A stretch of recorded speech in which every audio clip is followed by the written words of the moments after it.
tuforodebolsa.com, episodio 242. Damas y caballeros, muy buenos días y bienvenidos una semana más a Tu Foro de Bolsa. Nuestros lemas ya sabéis cuáles son: las 3 Cs de consultar, comentar y compartir, decisiones de inversión. Y también sabéis que no somos asesores financieros ni damos ninguna recomendación de inversión. En toda nuestra web, podcast, solamente nos dedicamos a formar y a informar. Y de formación precisamente va esta serie de podcasts que estamos cogiendo este verano tan fresquito que estamos teniendo. Paco, buenos días, ¿estabas por ahí? Por aquí andamos, Paco Pepe, sudando. Sudando, me ha gustado cómo ha entrado. Intentando terminar esto cuanto antes y ¡fua! Un bañito y una cervecita. Venga, vamos a recordar que el estar con nosotros, bueno, son consultas ilimitadas, los que queréis estar y formar parte de esta familia. Tenéis soporte ilimitado, tenéis más de 20 cursos, tenéis un blog que la gente, como he dicho varias veces, solamente paga por el blog 280 euros al año. Solamente por el blog, la newsletter, todo eso. Pues aquí lo tenéis. Y como he dicho, 500 vídeos, actualidad de los mercados, porque esta semana o semanas anteriores hemos tenido que subir sobre el lunes negro, que pasó una actualización rápida para nuestra familia, ¿verdad, Paco? Sí, señora, así fue. Los bancos japoneses provocaron una crisis y se fue todo a hacer puñal. Bueno, los bancos no, realmente fue los que tradeaban con el yen. Sí, efectivamente. Compraban yenes baratitos, se dedicaban a comprar acciones y a invertir y tal y cual. De repente el cambio de divisa se va al garete, sube además el tipo 0,25, tampoco es que fue una barbaridad, el Banco de Japón, y empezaron a vender como locos porque llevaban unas pérdidas superiores al 25% y tuvieron que vender porque los margin call, acuérdate del... Tenemos un podcast, sí. Empezaron a pedirles márgenes y márgenes y márgenes, empezaron a vender, a levantar dinero de la bolsa y de todos lados para poder pagar las posiciones. El margin call, llamada, ¿no? Estaba todo el mundo en la playa tomando el fresco y ve que sonar los teléfonos. Y dice, oye, no me coges, pues te cancelo, te salto los stocks, te quito, vaya pollo que se montó. Bueno, esto viene a colación de que estar con nosotros pues tiene esa información rápida porque subimos un vídeo en tiempo y forma. Bueno, no es de lo que va hoy. Hoy vamos a seguir esa formación que hemos hablado, que creemos que puede ser oportuna para los que están con nosotros, se familiaricen con la forma de hablar y de expresarnos en el tema económico y en el tema de todo, de las finanzas y de la inversión. Entonces, Paco, hemos hablado del PIB, hemos hablado de macroeconomía. Vamos a seguir hablando de conceptos macroeconómicos. Hoy en especial vamos a tocar los bancos centrales. Vamos a ver, o vas a explicarnos, la importancia que tienen los bancos centrales en la economía de andar por casa, en nuestra economía, en nuestro día a día y sobre todo en nuestras inversiones, porque parece que están muy lejos, pero no están tan lejos. Paco, la primera pregunta, ¿qué son los bancos centrales? ¿Cuántos tipos de bancos centrales que hay? Venga, instrúyenos. Hombre, bancos centrales, pues cada país tenía su banco central. En Europa pues teníamos el Banco de España, por estar aquí cerquita, y el Banco de Francia, el Banco de Alemania, el Bundesbank, etcétera, etcétera. Bueno, pues esto todavía continúan, pero su papel pues ha pasado a un segundo término, porque el Banco Central Europeo es el que, digamos, que tramita toda la política económica europea de los países que pertenecen, lógicamente, a la zona euro. En Estados Unidos tienen uno que es la Fed. ¿Has dicho política económica o monetaria? ¿Qué política? La política económica en general, ¿verdad, Paco? Ese es el concepto importante que tenemos que tener claro. Es política económica, ¿verdad? En este caso, política monetaria, más bien política monetaria, porque después ya cada país todavía tiene algo de margen para establecer su política económica, ¿entiendes? Vale, A través entiendo. del gasto público, a través de su política fiscal.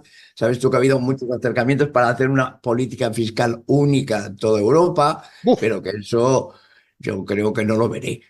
Y, por ejemplo, lo tienen más sencillo lo tienen los americanos, que tienen un solo banco central, los japoneses otro. Es decir, bancos centrales, digamos que son los que llevan de la mano toda la política económica y monetaria siempre y cuando el país tenga el propio banco central.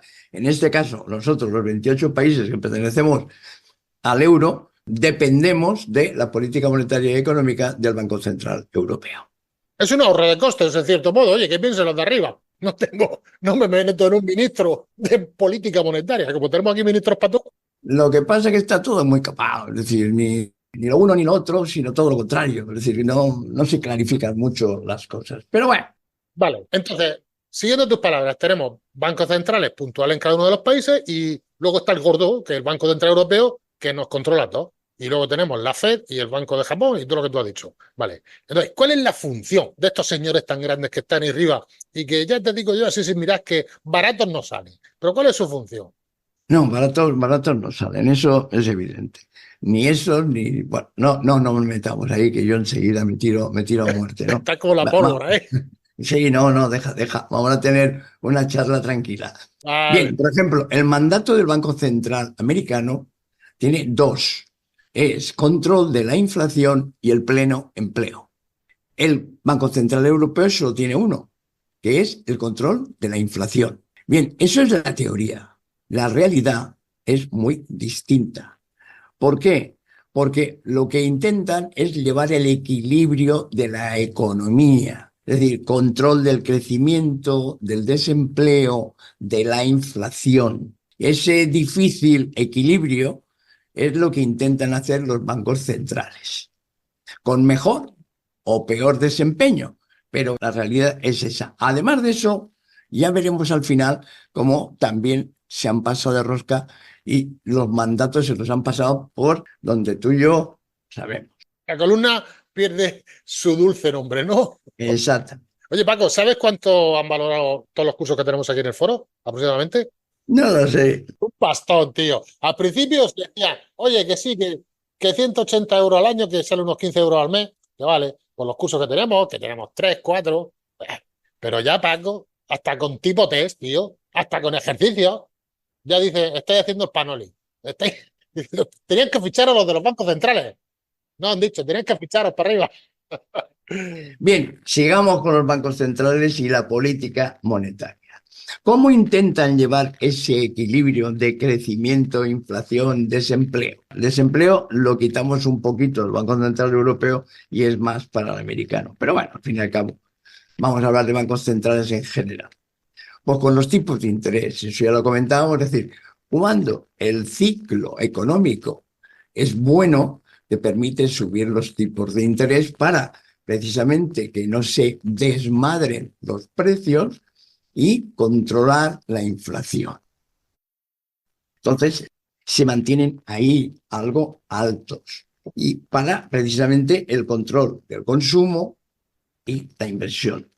Los bancos centrales hacen lo mismo que nosotros. Si nosotros vamos sueltos de pasta, es decir, vamos al banco y nos da un préstamo para comprarnos un coche, comprar préstamos de consumo para, etcétera, para las vacaciones, para tal, y el interés es bajo, pues tú estás más bien predispuesto a gastarlo. Claro, cuando empieza eso a votar, que tú lo haces, yo también, el vecino también, el otro también, ¿qué ocurre?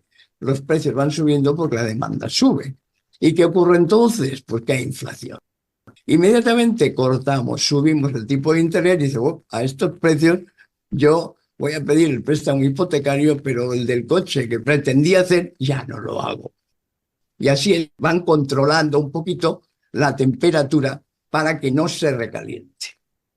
Es decir, en los ciclos económicos buenos intentan con los tipos de interés controlar estos factores que hemos dicho. ¿Y qué pasa en los malos? Como por ejemplo, crisis de 2008. Esto se venía todo abajo, había una crisis económica brutal, entonces hacen lo contrario. Bajan tipos a tope para que fluya el dinero, para que la gente y la economía se reactive. Hay una cosa, Paco, que me viene a la cabeza cuando has hablado del 2008.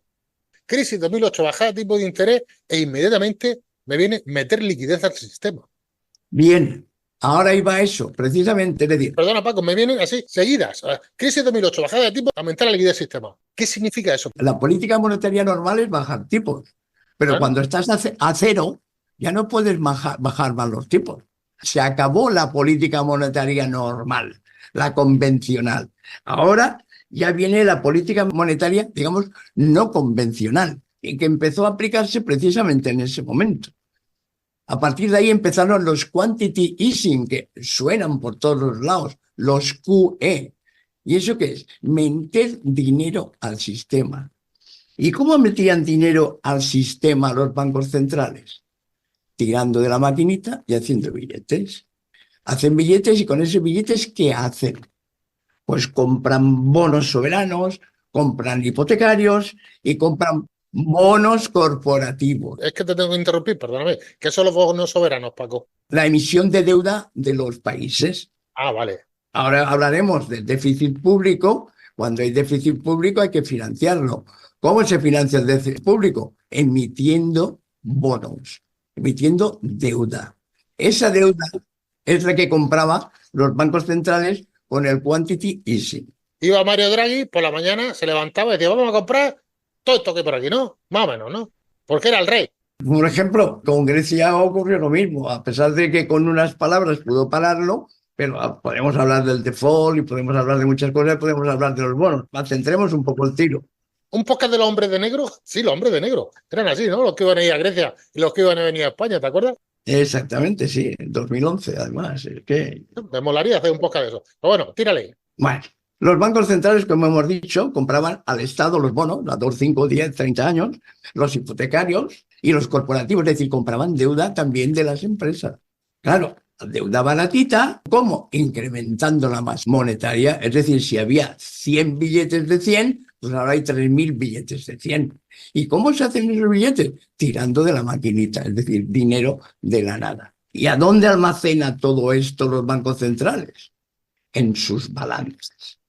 Sus balances dicen, aquí tengo comprado de Paco Pepe la hipoteca de su casa, mío el préstamo del coche, del otro tal, es decir, de cada uno de los países que ha comprado, lleva en su balance todos los bonos que ha comprado, todas las hipotecas que ha comprado y a qué empresas y cuánto les ha ayudado comprando sus bonos corporativos. Los bonos de las empresas son los mismos que los de los estados.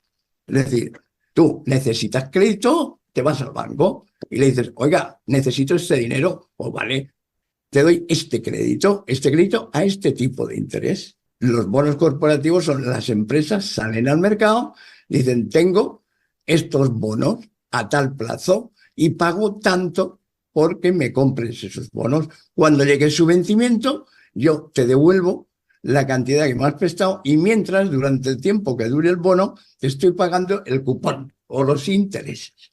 Hasta ahí los bancos centrales dicen, pues muy bien, lo han hecho bien. Pero claro, si se pasan de madre, ¿qué ocurre? Pues como todo el mundo, las empresas dicen, coño, cojonudo, dinero barato, pues voy a ponerme aquí a coger billetes a punta pala. Y por ejemplo, ¿cómo actúa eso? Pues recompro mis propias acciones. ¿Y qué hago con eso? Pues hombre, si yo tengo la autocartera, pues me la voy consumiendo. ¿Qué hago? Al quitar acciones del mercado, ¿qué hace? Pues se revaloriza. Porque claro, si tú reduces la oferta y la demanda sigue manteniéndose igual, el precio sube. Eso además son habas contadas que entiende todo el mundo. Uno de los factores de la subida meteórica de las bolsas precisamente ha sido el dinero fácil de las entidades. ¿Quién se ha endeudado más? Aquellas empresas que tenían menos facilidad para el crédito. Eso lo que ha producido precisamente es inflación. Porque claro, todo el mundo iba alegre y contentito. No había problemas, podías poner todo el dinero que tú quisieras, que te lo daban, no a ti ni a mí, a los gobiernos y a todo el mundo. Pues vamos a tirar y a gastar. Llega un momento que ese dinero produce una inflación brutal. Ahora vamos a regular. Como me he pasado por un lado, ahora tengo que pasarme por el otro. Tipos de interés del 0% al 5%. ¿A quién le toca eso? Pues a las empresas esas medio, y restricción de crédito. Y hay muchas, pues están muy tocaditas con los tipos de interés tan altos.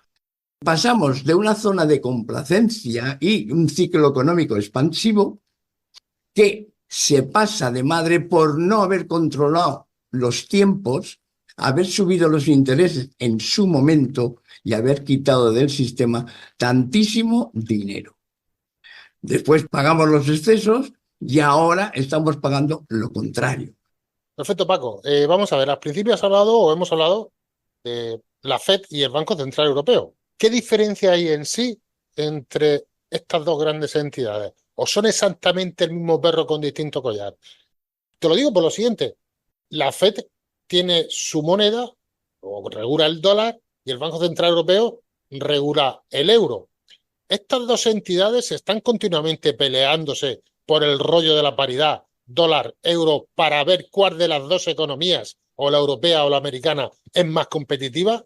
Vaya pregunta, No, tío. que van a pelearse, Paco Pepe, tu pregunta es fantástica. Aquí los que mandan siempre son los mismos. En este caso, los del otro lado del charco. Ah, vale, pues todo déjalo correr. No, y los demás van al tuntún. Menos esta vez que el Banco Central Europeo haciendo un alarde de no sé qué, no haciendo un alarde, sino que ve que hay una recesión en la máquina locomotora de Europa, que es Alemania, y bajó 0,25 puntos los tipos de interés antes de que lo hiciera la Fed. Pero bueno, ha sido puntual, porque normalmente siempre, casi todos los bancos centrales han ido, y sobre todo el Banco Central Europeo, ha ido al albur de lo que la Fed ha querido hacer.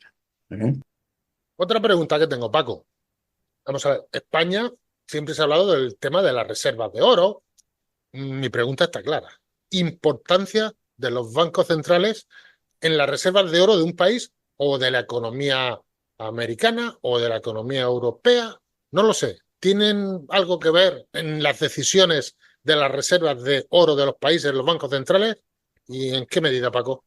Hombre, los bancos centrales en los gobiernos no, porque hay algunos que han podido comprar, como los holandeses, oro y demás, pero por ejemplo España, en la época de Zapatero, vendió la mitad de las reservas de oro que teníamos a $400, ahora está a 2.000 y pico. Es decir, otro acierto de política económica de aquellos tiempos.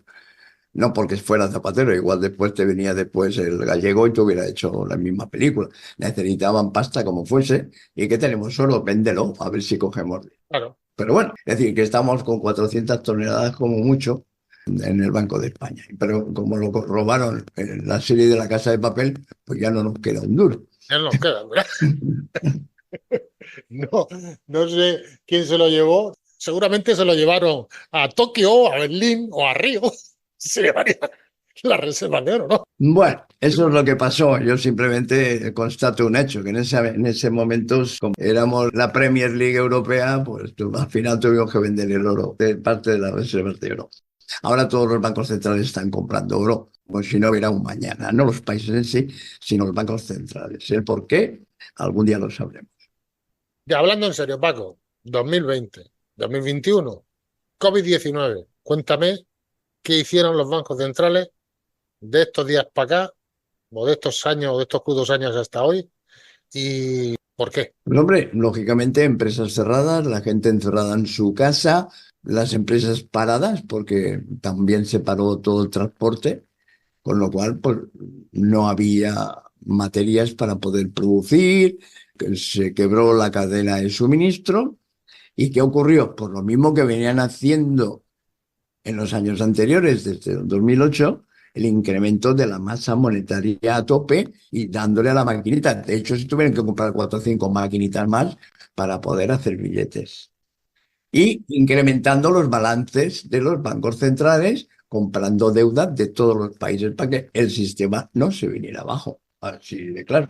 Por eso la reciente subida de tipo de interés que ha habido, ¿no? ¿Te refieres a eso, verdad? Por la subida de la Hombre, inflación. todo eso produce inflación. Cuando metes mucho dinero en el sistema y no lo vas retirando, aunque sea poco a poco, al final lo que es a la base no llega, pero sí que se queda en los estratos de arriba, como hemos comentado, en empresas, en comprar deuda y que hacen lo que han hecho los gobiernos hasta entonces. Bueno, muchos de ellos monetizar deuda. Quiere decirse, le compra al Banco Central Europeo la deuda, teóricamente el gobierno le tiene que pagar intereses, pero una vez al año va y el Banco Central le devuelve los intereses a cada uno de los gobiernos de la deuda que le ha comprado. Y eso se llama monetización. ¿Eh? Monetización de la deuda. ¿Por qué el Banco Central Europeo compra deuda?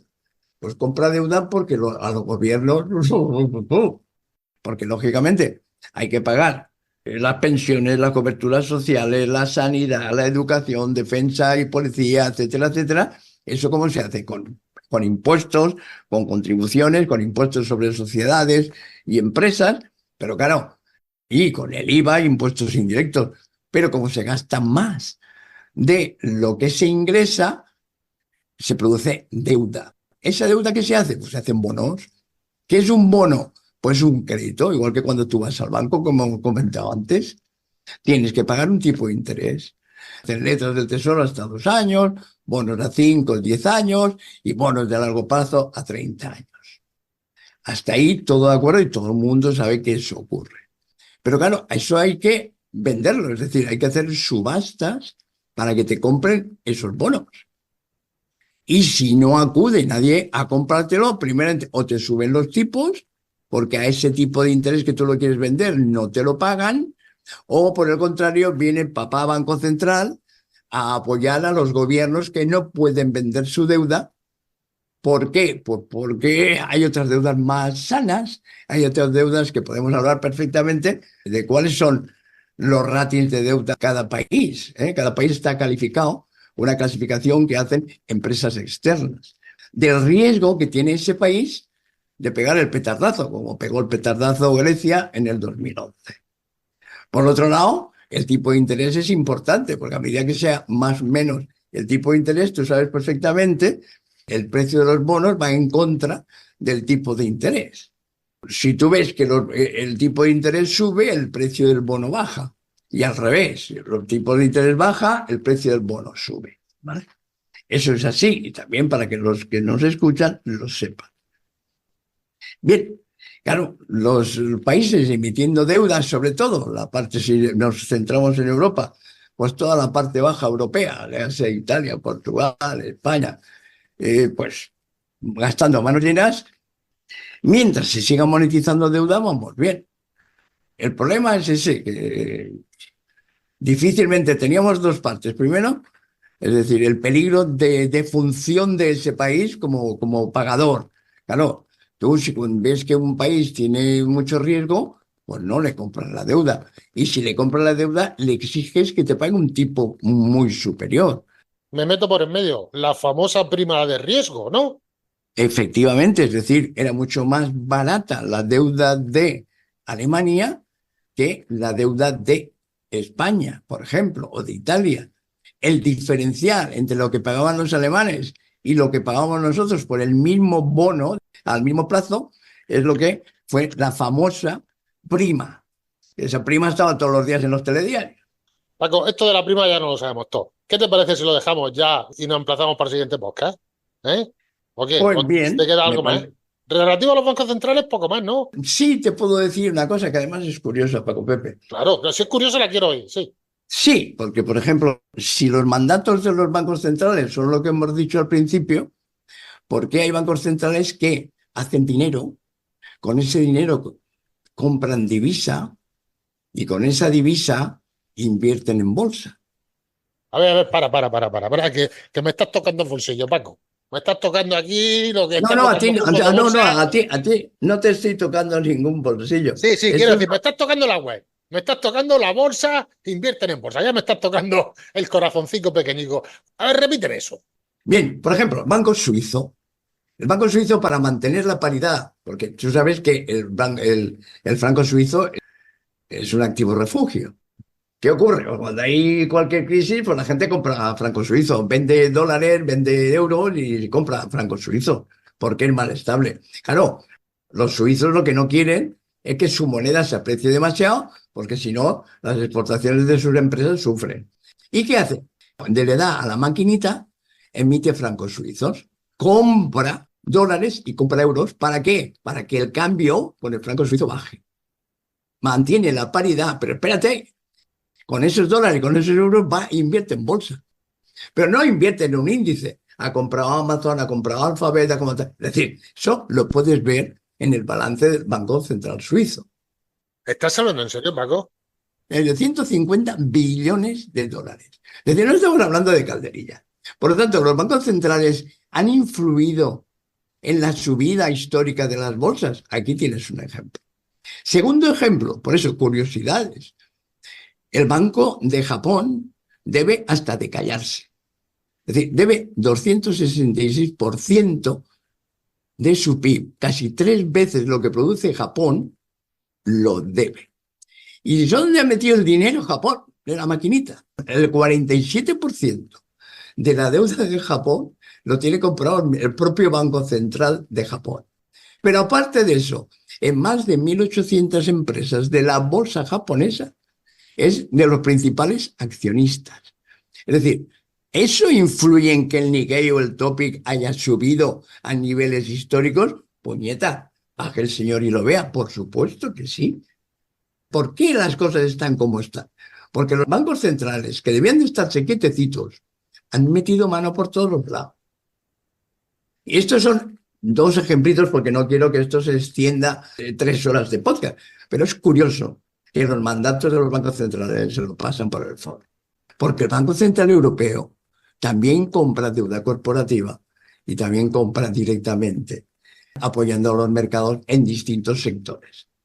Lo mejor te lo dejo por el final. Tienes que haber empezado así. El que no haya llegado hasta el final se lo ha perdido, Paco Pepe.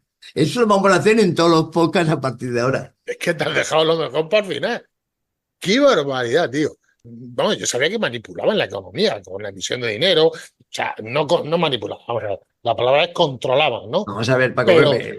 Si tú haces dinero y se lo entregas a quien tú se lo vas a entregar, eso no es manipular. ¿Por qué no me compras a mí mi deuda corporativa y se la compras a Pepito? ¿O por qué le cedes aquí? ¿Qué hace Pepito? Pepito coge y se recompra las acciones para arriba. ¿Mueven mercado? Evidentemente que mueven mercado. ¿Por qué están en máximos históricos todas las bolsas cuando la economía realmente no lo está? Por el meneo que le han dado a todo el dinero fake que han producido. Pero el problema no es ese, es que a nosotros nos han endeudado para nuestros hijos y a nuestros nietos. Por lo mismo que te digo de siempre, es decir, porque la deuda, lo que comentábamos el otro día, que fue una frase que a ti te gustó, estamos gastándonos nuestro futuro en el presente, es así de claro. Es decir, estamos trasladando nuestros bienes del futuro al presente. Y el futuro va a ser, pues, incierto. Dejémoslo en incierto. Muy bien, Paco, vamos a dejarlo ya, que llevamos por lo menos 7 o 8 minutos de podcast. No vamos a extendernos mucho, que hemos dicho que es edición de verano, que lo íbamos a hacer cortico. O a no ser que tenga otra sorpresa más por ahí para soltarme, como que los bancos centrales están en las bolsas de lo que sean los huevos con ellas.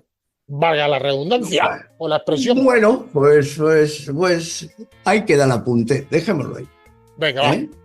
Pues Paquico, gracias como siempre y vamos a pegarnos un bañete, que no hace falta los dos, ¿vale? Muy bien, perfecto, Paco Pepe. Y si os parece esto interesante, los podcasts, imaginaros lo que hay en la web. Hasta luego, Paco. Hasta luego, Paco Pepe.